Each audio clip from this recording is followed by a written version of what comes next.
So let's see today's delicious sweet potato kheer. Now here I've taken 2 medium-sized sweet potatoes and soaked them in some water for 10 minutes and then really scrubbed off all the dirt and washed them really well. Now I'm going to pressure cook this in my pressure pan for 1 whistle on high and simmer for 5 minutes. Let the pressure pan cool completely, and then we're going to, once it comes to room temperature, we're just going to peel it. Now when you cut them, they should easily cut. That means they're really cooked well, just like a normal potato. And it is a little pale yellow in color on the inside. Now once it comes to room temperature, I'm going to peel it.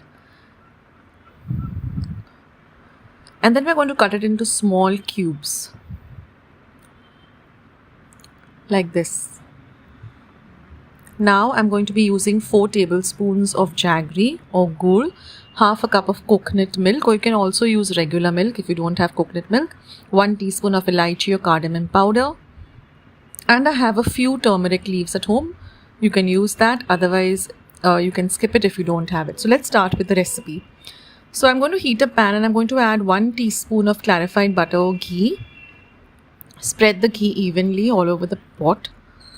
Then I'm going to add the sweet potato and just saute it a little in the ghee so it absorbs that lovely ghee flavor. This recipe gets really ready very fast because the potatoes, also sweet potatoes, doesn't take much time to cook. Now I'm going to add the coconut milk. Stir it well. Regular milk can also be used, but the flavor of coconut milk enhances this taste of the kheer. Now I'm going to add the jaggery. So we're not using any sugar for this recipe. And stir gently till all of the jaggery dissolves.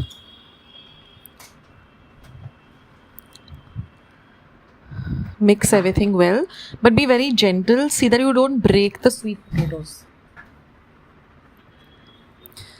Now we're going to add the elaichi powder or the cardamom powder.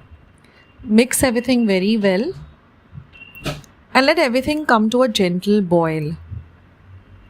Now I'm going to add the turmeric leaves or the haldi leaves.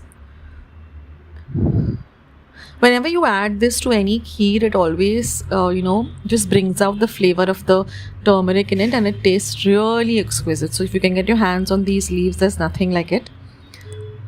They are available mostly during the monsoon season, but otherwise, they grow throughout the year if you put them in your garden. So the aroma is just incredible with this haldi leaves. Turn off the heat, remove the leaves using a fork.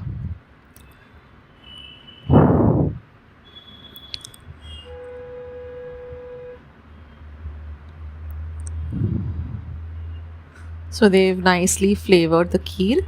And our lovely kheer is all ready to enjoy. This is really delicious, especially, and I'm going to add some cashew nuts, just optional, to make it even more tasty. I love sweet potato. How many of you all love sweet potato? Do comment in the comment section below, and I hope you try out this recipe.